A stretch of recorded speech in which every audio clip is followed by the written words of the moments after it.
question. So what is top weight ARQ?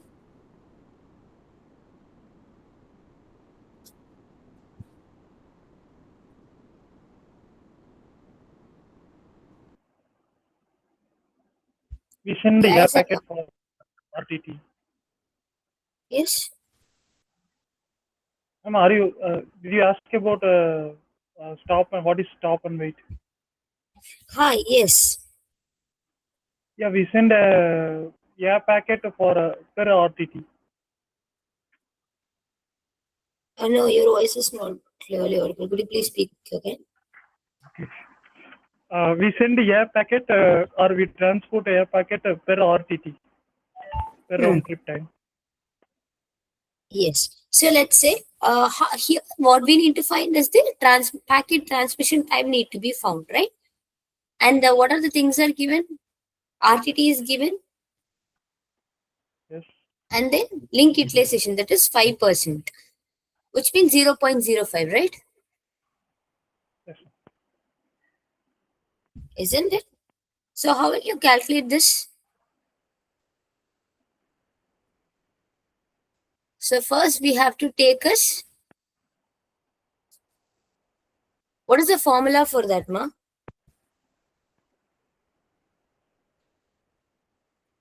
U is equal to, that is the utilization is equal to the transmission time divided by RTT plus transmission time, right? So here what I need to do, I have to take a 0.05, which is equal to, I'll just write in this.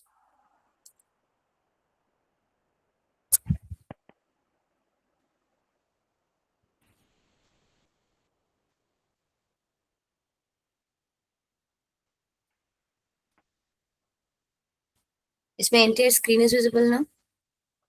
Yes, ma'am. Yes. Okay. Okay, so now proceeding to this. So what is the U value is given? 5%, 0.0. Which means 0.05. So how about that stopwatch? So transmission link, like utilization is equal to the transmission time divided by RTT plus transmission time, right?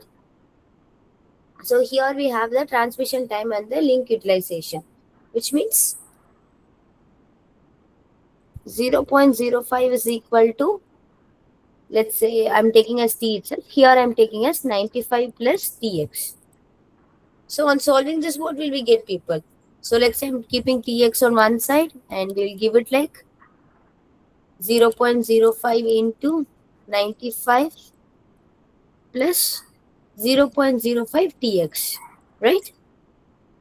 Then what has to be the next step?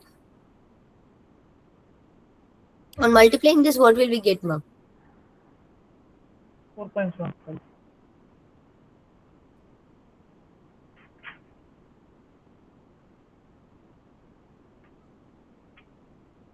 And similarly, let's say here we are getting us 47, right? 4.75 will get. So 4.75 is equal to, we have to take the 0.05 to the other side, which means it becomes 0.95 TX, right? So now I have to find the TX, which means what will be the value here? Okay, let's say I'm keeping like this. 0.05 into 95, it is equal to 0.95 TX. So now what will be the answer, ma'am? If I'm keeping TX on the one side, so it will become like 0.05 into 95 divided by 0.95. So what will be the value? It's 5, right? So here the answer will be of 5. Is it clear to you all?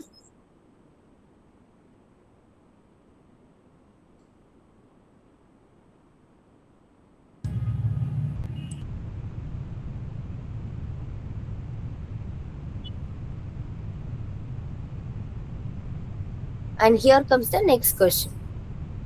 So a channel has a bandwidth delay product of 800 kb. If the required window size to fully utilize the link is 400 packets. So what is the packet size is the question. So here BDP is given, which is of 800. Then window size is given, which is of 400 packets. So how to find it? The utilization one. BDP is equal to. Do you all know that formula, ma? We'll give it as BDP, which is equal to the. We have to take the window size.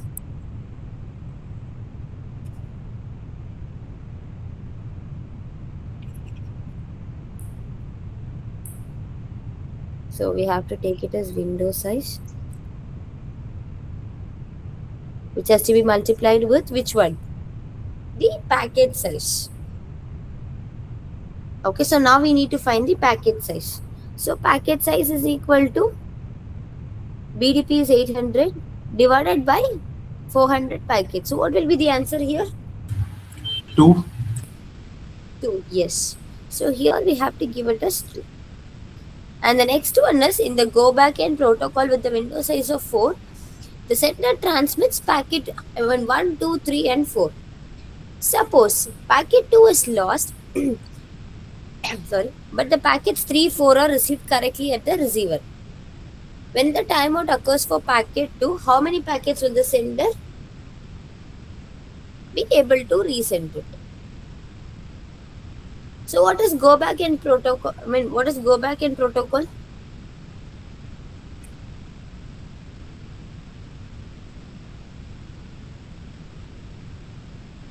Will the sender will retransmit?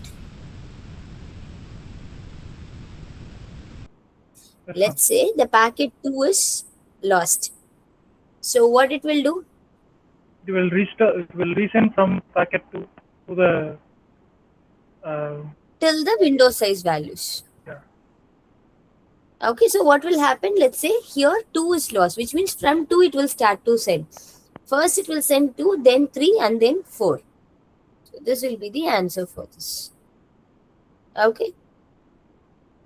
And next is a sliding window system with the window size of 20 packets. And they have mentioned as each packet of size 1 KB and the RTT of 100 ms. So it can have at most how much number of data in flight? What is the window size given? 20. Yes. And how about the packet sizes of? 1 KB.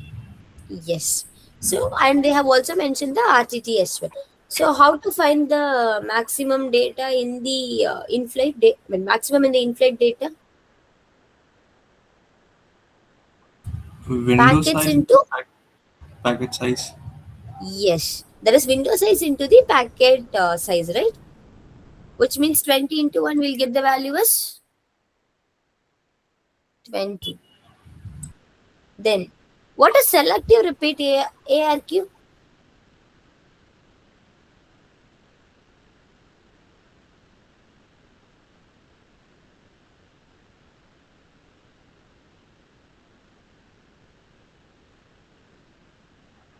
Yes, what is the selective receiver repeat ARQ? asked for only the lost packet or corrupted packet. Like or else So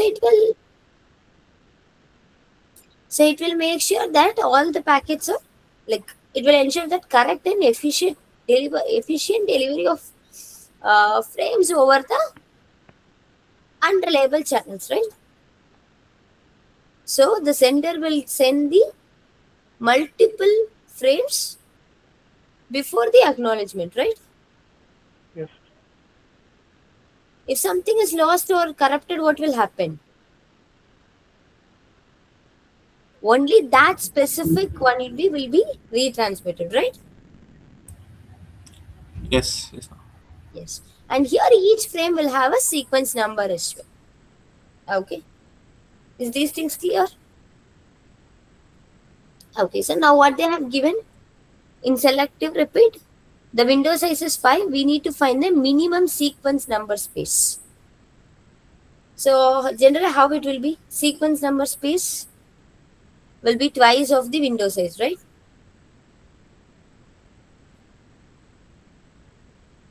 That is the rule, right? Which means 5 is the window size, so we'll get the answer as 10. Is that clear?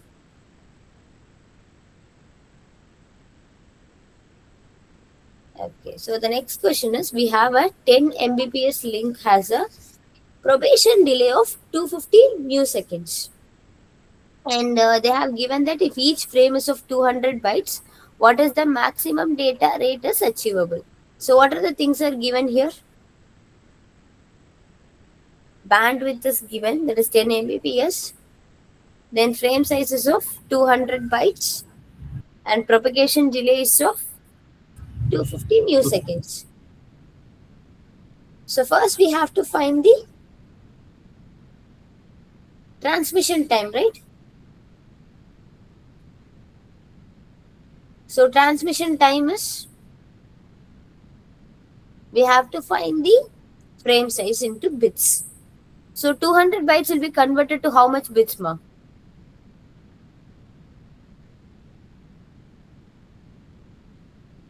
$200 into 8 bits.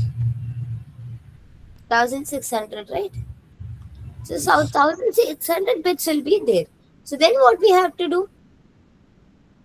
We have to find the RTT. What is RTT? Round trip time.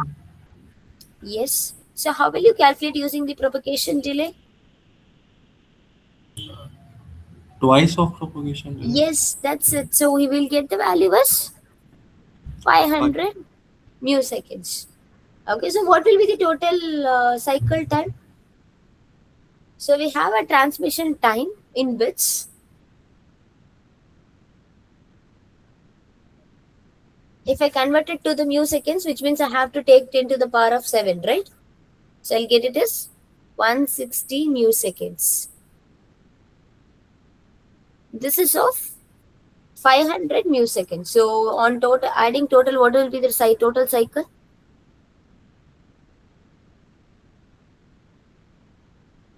$660.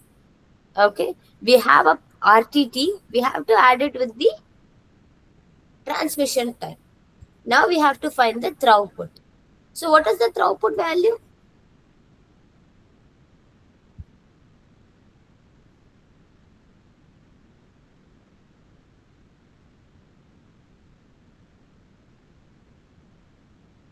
Yes, ma'am, what is the throughput value?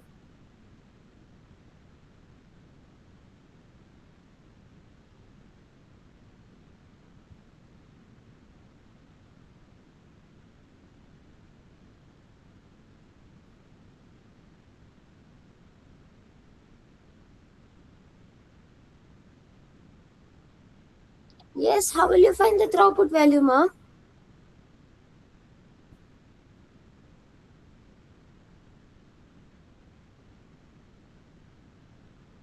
Which means I have to take this bit value divided by this total cycle, right?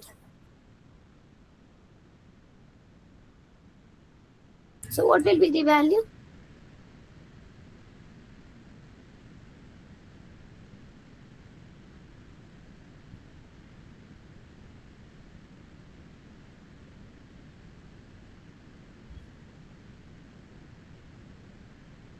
So I have to take 1600 divided by 660 milliseconds.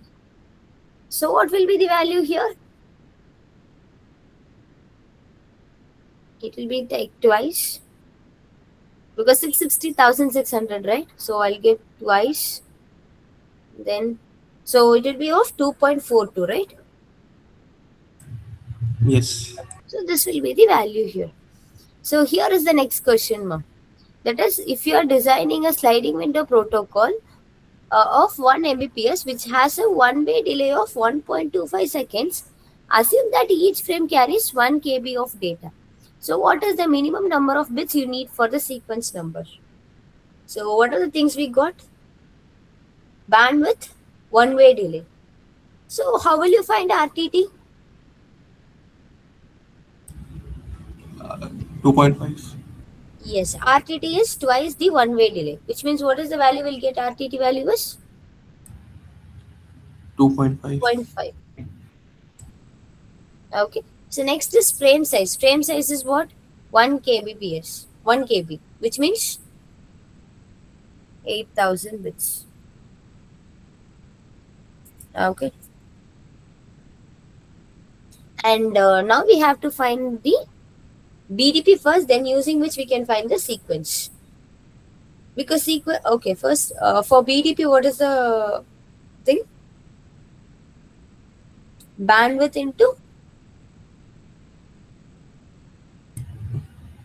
RTT, right?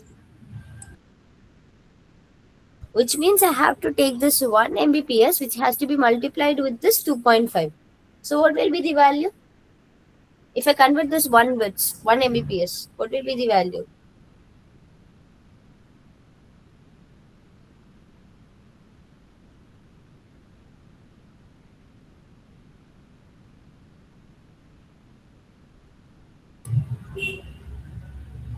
Ten power 6 bits. Yes. So 2.5, if we multiply, what will we get? 2.5 into 10 power 6 bits. Yes. Or else we can say as 25 into 10 to the power of 5 also, right? Yeah.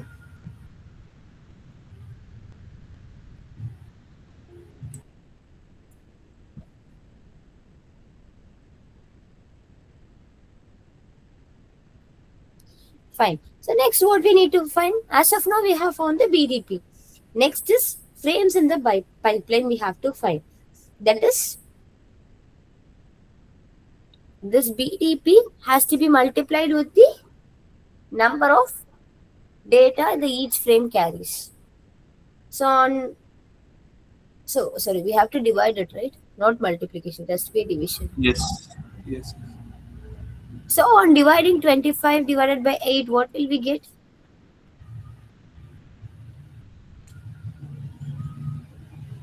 $3.125.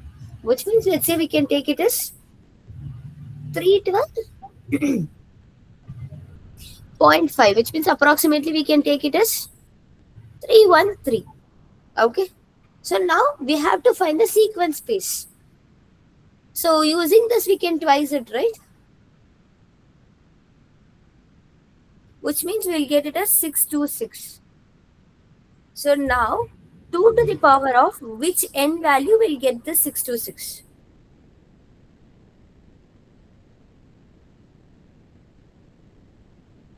What is 2 power 1? 2. 2 power 2 is 4. Then 2 power 3 is 8. When it is 2 power 4, it is 16, right? Then 2 power 5 is 32. 2 power 6 is what? 64. Then 128. Then 256. Then 512. Then next will be 1024. Will 512 will be greater than this 626? No. No. But 2 power 10 value will be greater. So we have to get we have to type as value as 10. And here is the next question. So a sender transmits a packet at time t is equal to 0 ms and sets a RTO of 150 ms. The packet is received shortly. The acknowledgement is also delayed and arrives back at the sender at the time of t is equal to 190 ms. So how many milliseconds after the sender retransmits the packet does the original and delete the acknowledged packet? So what are the things are given? Packet sent is equal to what? 0 milliseconds, right? Then RTO is of 150 and acknowledges receives is of 190. So what we need to find? So what is the sender retransmits? So sender will retransmit at 150, right? Yes. And the original acknowledgement is receiving at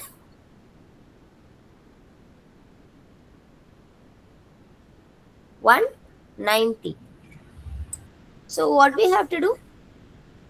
To know the sender retransmit, like delayed array, what is the duration here? 190 minus 150, what is the value? 40. 40. That is the delayed one, right? So 40 millisecond will be the answer here. And next is, what are the potential negative consequences of incorrectly setting the retransmission timeout?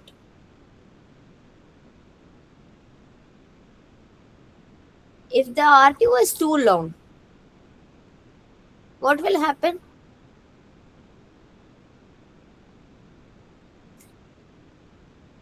The sender will wait too long after the loss, right? Which reduces the throughput. Similarly, if the RTO is too short, then duplicate packets will be sent, unnecessary retransmission will happen, then that leads to the wastage of bandwidth. So which answers will be true here? A and C.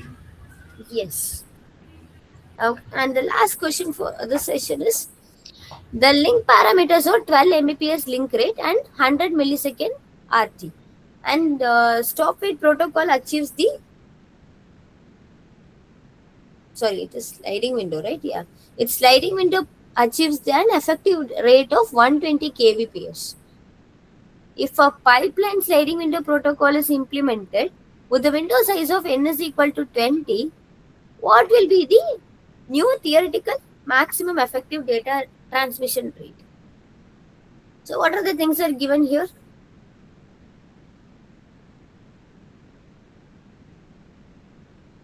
So the first is of the link rate, 12 Mbps, and RTT is of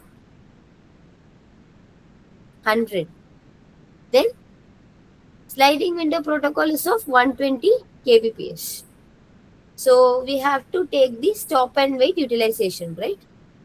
Which means we have to take us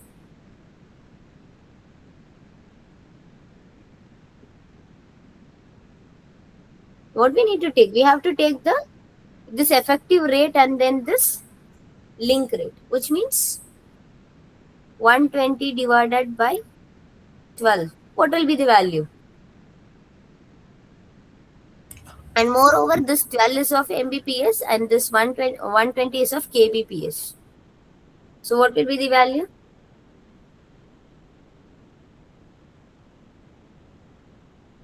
This is 10 power 3. Minus 2. We'll get 0.01, right? Yes. Yeah. Then what we have to find is, and the window size is given as 20. So the throughput will be of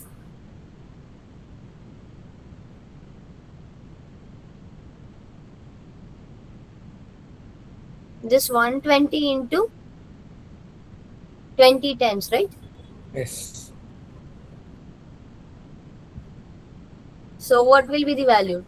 2400, which means we have to give here in Mbps.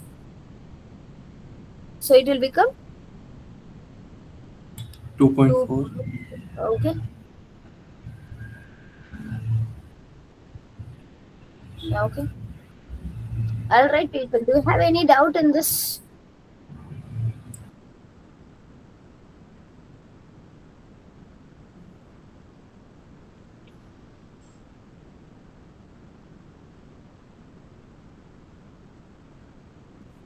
All clear, ma'am. Hello.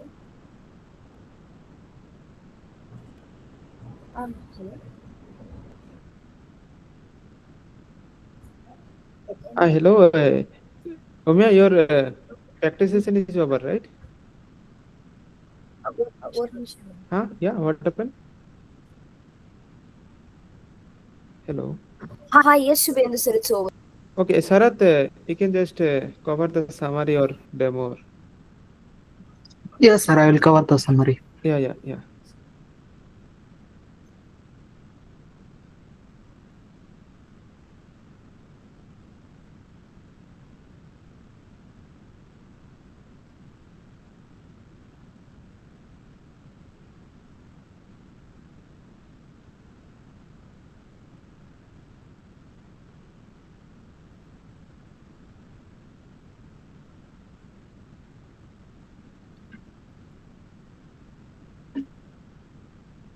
Okay, I'll just start from the week 3 onwards.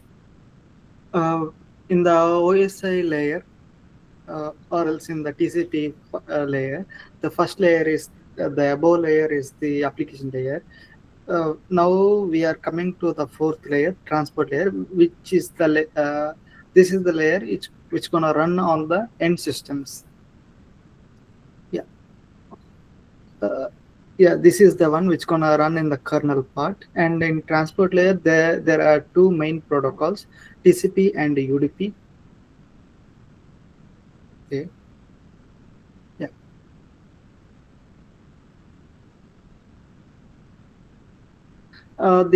As I said, like transport protocols run at the endpoints, not anywhere in. It's like if from A to B, if there is a communication between A and B, it only happens between the transport layer runs between A and B only. The intermediate device doesn't participate in the above layers. It just the intermediate, whether it can be routers or switches, it will participate up to the from below layer 1 to layer 3 only. It won't participate in the other routers won't participate in the layer 4. And multiple protocols are available in that. TCP and UDP are the very popular. In this one we're gonna cover the normal one. Yeah.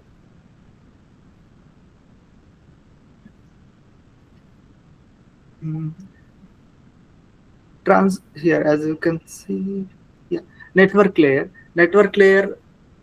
is nothing but a abstraction to communicate between endpoints. And what does the net before going to the we're gonna check the difference between transport layer and network layer. That is the fourth layer and third layer. Network layer, why do we need this fourth layer? First of all, because it doesn't provide the guarantee that a packet will reach or not. The network layer will only provide the best effort packet delivery to an endpoint. Best effort means it will try its maximum, but it doesn't guarantee. Whereas when it comes to transport layer, it does the guarantee delivery of packet. It does the guarantee delivery of packets.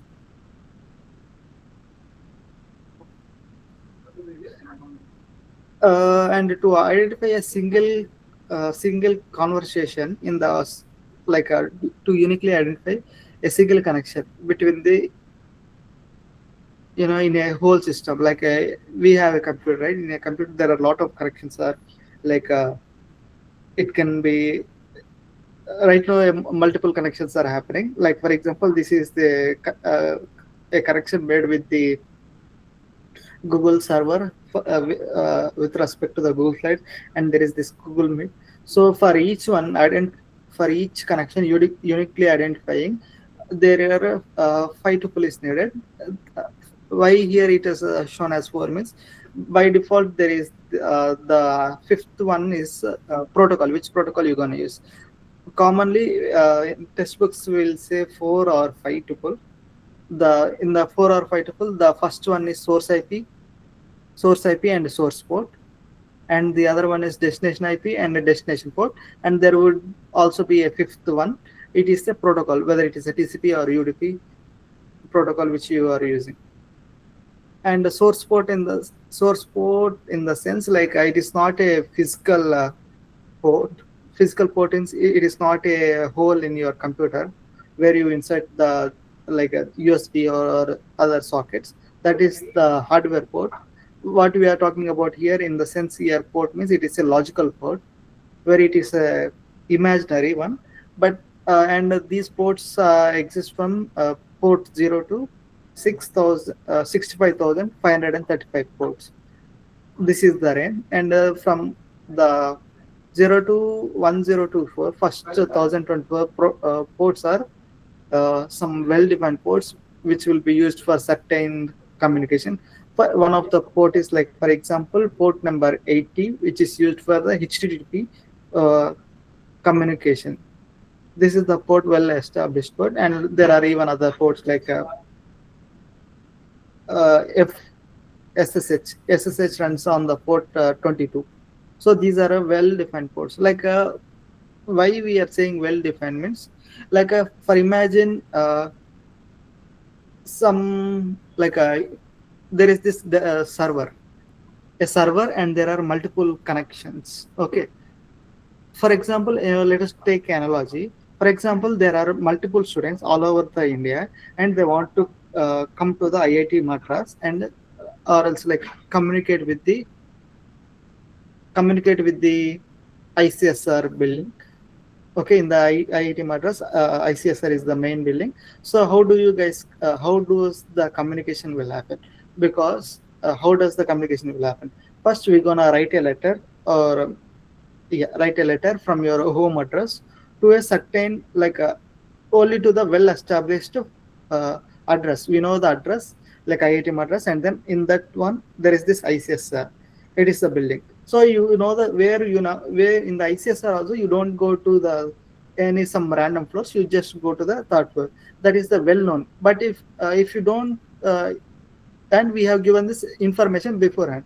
But the other people like IIT Madras don't know your address, where you are coming from, where the information is coming from. What it does know, what it is, what we know means we only know the universally standard port, universally standard address. So we can get letters from any source. Okay, like it can be from any small village, from anywhere, and it will be traveled, and it goes to the correctly exactly to the ICSR third floor. But if you want to converse inversely, because if you want to converse in the if you don't know the right building or right floor, if you just write it to the IIT Madras, then it will be like which one, where it needs to be sent. In that there are in IIT Madras there are multiple departments, and then there are multiple offices. Similarly, in a computer also there are multiple ports. Which port needs to the which port we need to transfer the data. To the which port we need to transfer the data. It needs to be well established, and it should be well known. The connection, the source address can be come from any port. Like it can come from 1,000. It can come from 1,000 or 55,000 or 49,000, like that. Any source, but the destination IP address, like when you are making a connection to the server, like requesting a service, it should come from the it can come from anywhere, but the destination port where it needs to go, it should be clearly mentioned. Then only when it receives to the right port, then it will then there only you will get the exact service where the service is running at a certain port. In your MAD1 project, you might have noticed, right? You give the local IP address colon, and then the port number like 5,000. Why not the other? I mean, you can give any random port, but if you use 5,000, that is the by default protocol. If any connection want to come, it can come there and go to the 5,000 protocol, 5,000 port number. But if you give some random port like 6,929, it doesn't. The client doesn't know where this where your program is running actually on certain port. But so these ports are, you should we should follow the generic rule. Okay.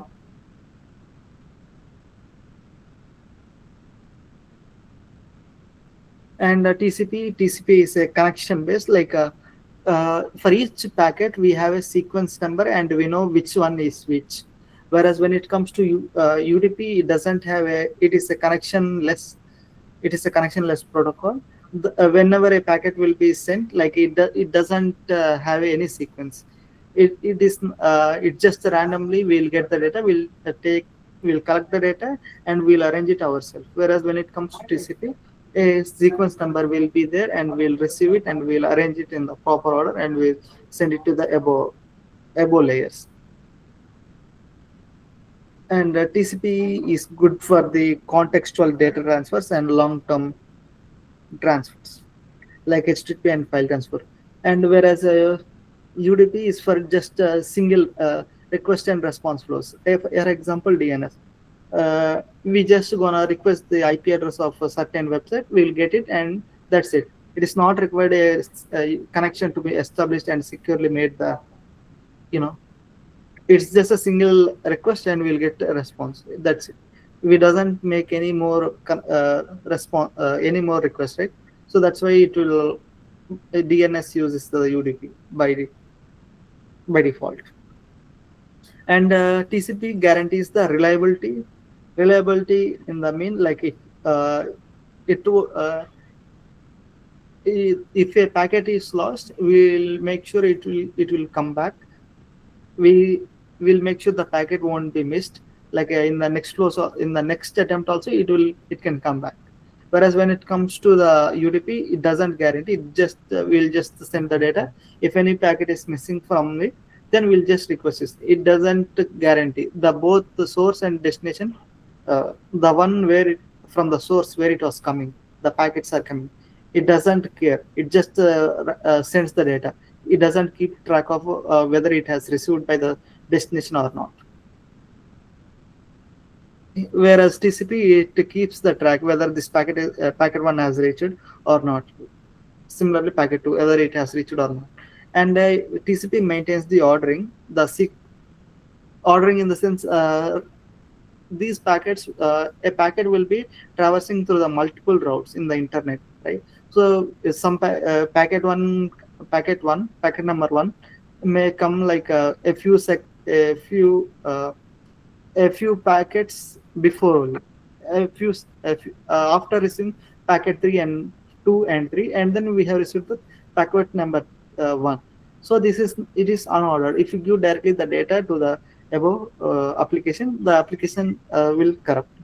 Instead of that, what we're gonna do is we're gonna wait for until the all the packets are received, and then we arrange it in the right order, packet 1, 2, 3, 4 in the correct order, and then we're gonna send it to the above layer. And the congestion control. Congestion control means it's like a traffic. Imagine a circle is there where the four or multiple routes are connected there, and traffic like multiple vehicles are coming, and because if you send randomly, like without any proper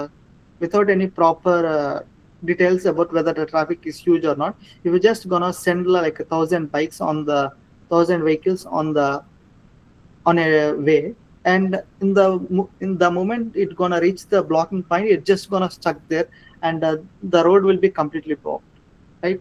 So these information, where there is the traffic or not, and whether should I send the packet more packets or not, it is done by the congestion control algorithms in the TCP.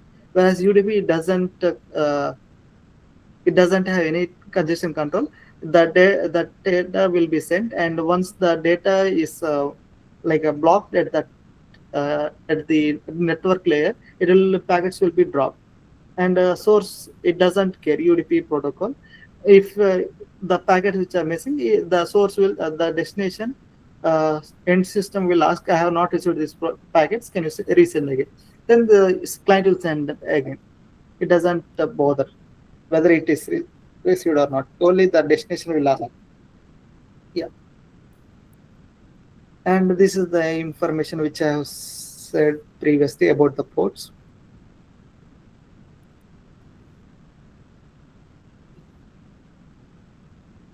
TCP connection, and for TCP connection we need a source IP and destination IP, source IP and a source port, destination IP and a destination port for a unique TCP connection. Whereas here in the UDP, it doesn't. We don't add the source information. We just send. We just add the destination IP and destination port. We will send it. And what is the default? Default header,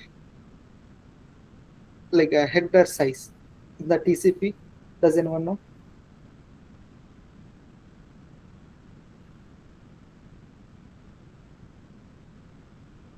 Default header minimum is the 20 bytes.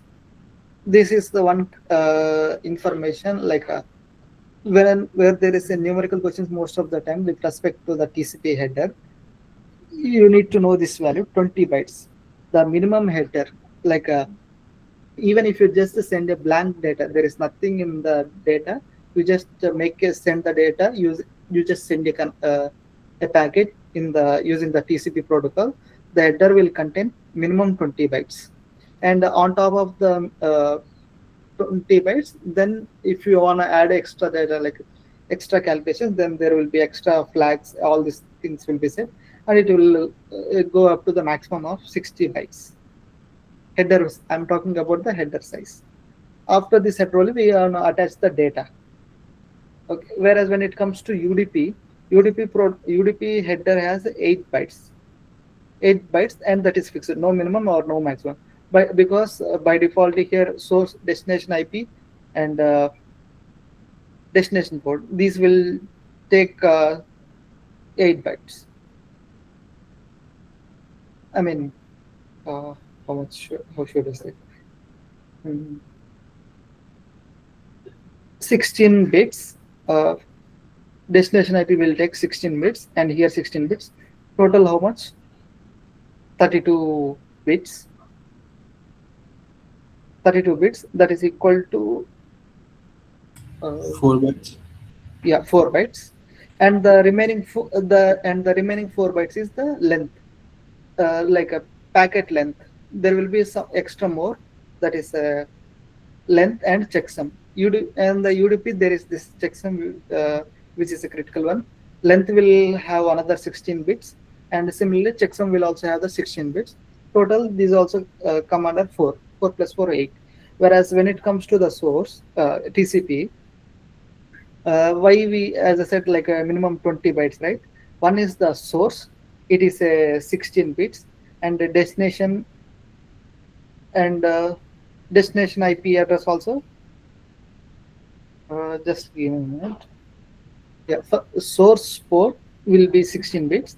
Destination port will also be a 16 bit.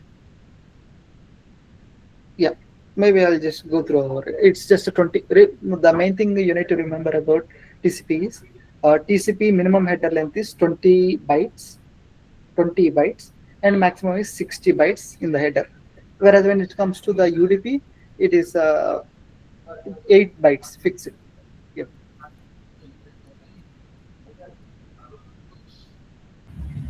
So how does UDP know where to send the data back? Like there's no source destination in UDP protocol, right? Below layer, the network layer, right? Network layer will add this source IP address. TCP layer, in the TCP layer, we'll have the only ports, like where it should go and where it should in the certain port number in the system, which port should I go. So but in TCP, the transport layer is adding that source IP address and source port, but for UDP it's not adding, right? Below layer, I'm talking about, see, the packet, this IP address information will also be added in the below layer also, network layer. So sir, why transport layer add this information when it has to be added in the network layer?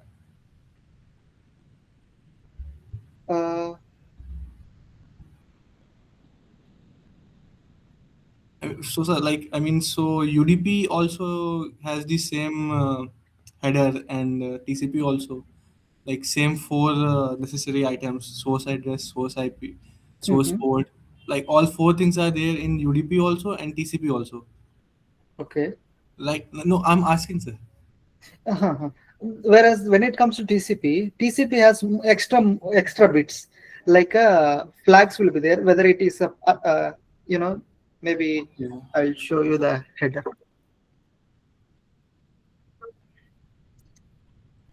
UDP does not give the acknowledgement, so not required the source port. But like source post does get added in network layer, right?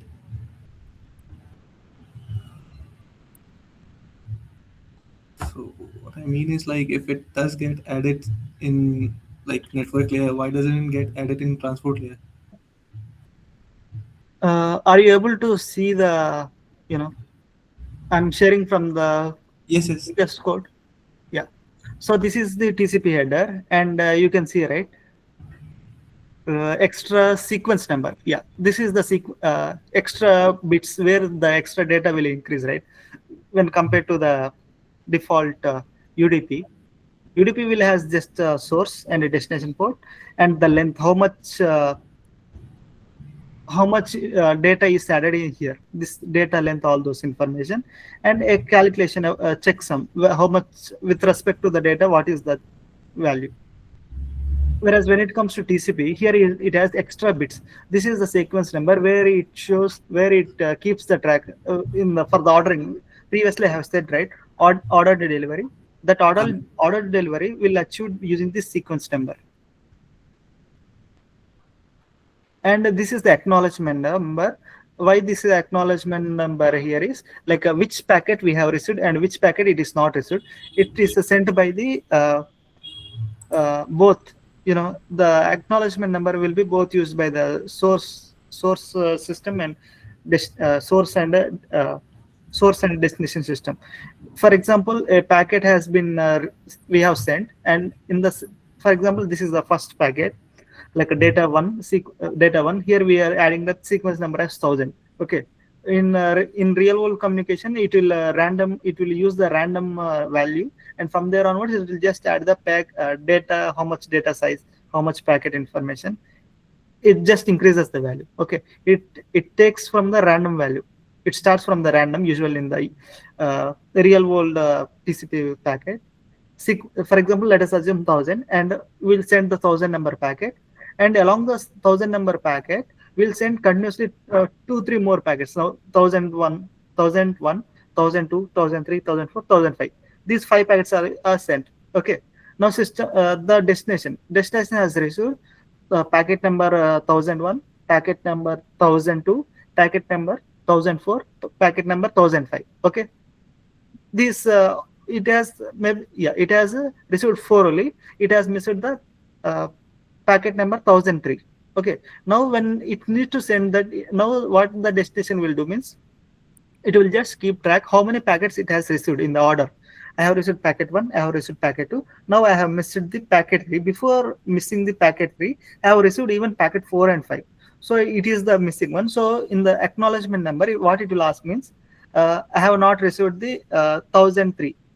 The acknowledgement number here, based on the acknowledgement number, it will just mark this 1003. Here it will just give a value. Now once this like acknowledgement, this the packet will be sent back to the, a packet will be created in the where is destination receiver side, and it will send it to the where it needs to go, like a source. Now once the source receives it, source sees that I have not, so he have received, it is asking for 1003. That means the source have the technique called it has asked 1003, means the packet which is before this number are received exactly correctly. So now it sees this 1003 is missing, so it will just send from the 1003. Now by default, if the window size will be right, window size is 5.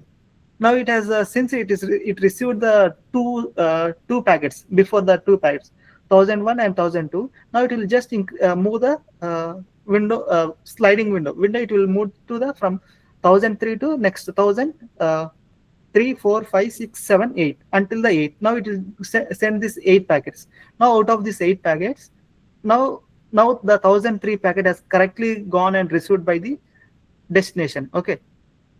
Now while it was sending, the packet number 4 has been gone on the way.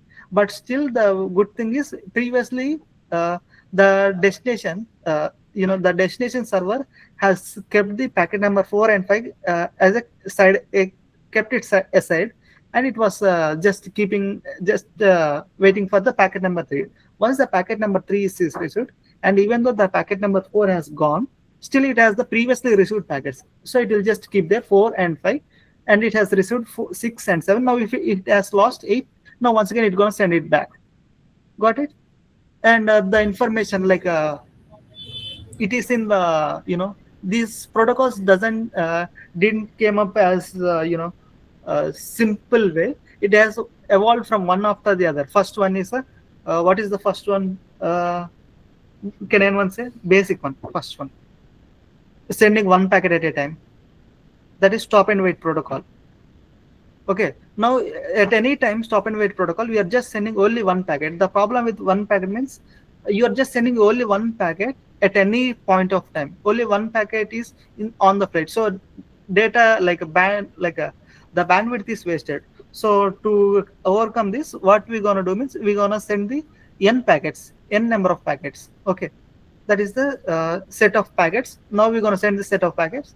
Now the destination has received the set of n packets. Out of these n packets, like previously in the case, the destination has kept the 4 and 5. But before this, the one it has kept, right, 4 and 5, that is called the selective repeat. Okay, it just selectively asked for the which packet has been lost. It doesn't ask from it doesn't ask, it is a sequence one after the other, like a protocol also has evolved. Maybe we'll go to the next TCP layer, right? In the week 4, in the TCP layer, TCP protocol, transmission control protocol. At that time, you will see these protocols one after the other. Maybe I'll keep it right minimum. And we have, as I said, the wide minimum 20 bits, sequence number, acknowledgement number, and window size, how much is the data. And there are flags. Flags are there, right? Flag 6 bits. There are certain flags. These are the flags information. SYN means synchronize. Because in TCP, we'll do the synchronization. TCP synchronization. Why? Because we need to synchronize with the sequence number, this information. And ACK, as I said, right? ACK, whether it is acknowledgement, this packet information, is it acknowledgement, or else it is a synchronization? What is this thing? And there are this FIN, PIN. PIN means finish. The communication has finished. We are just closing this is just a closing packet, this information. Only whichever is the mode we are setting, only one bit will be 1 at that time. Okay. And there is this urgent URG also. Yeah, URG urgent. That is we're going to add some extra bits. It is okay. And there is this RST, reset. We are resetting the connection. This information, and checksum and urgent pointer. This information. These are information will make up to the most 20 bits minimum in the header itself, TCP header. Whereas when it comes to UDP header, it only doesn't care about the sequence number, acknowledgement number. It doesn't care. It just will receive it, and whether it is we have missed anything or not. On top of the UDP layer, we will add some extra information in that. In the real world, we'll add some extra information. So it's like that. Okay.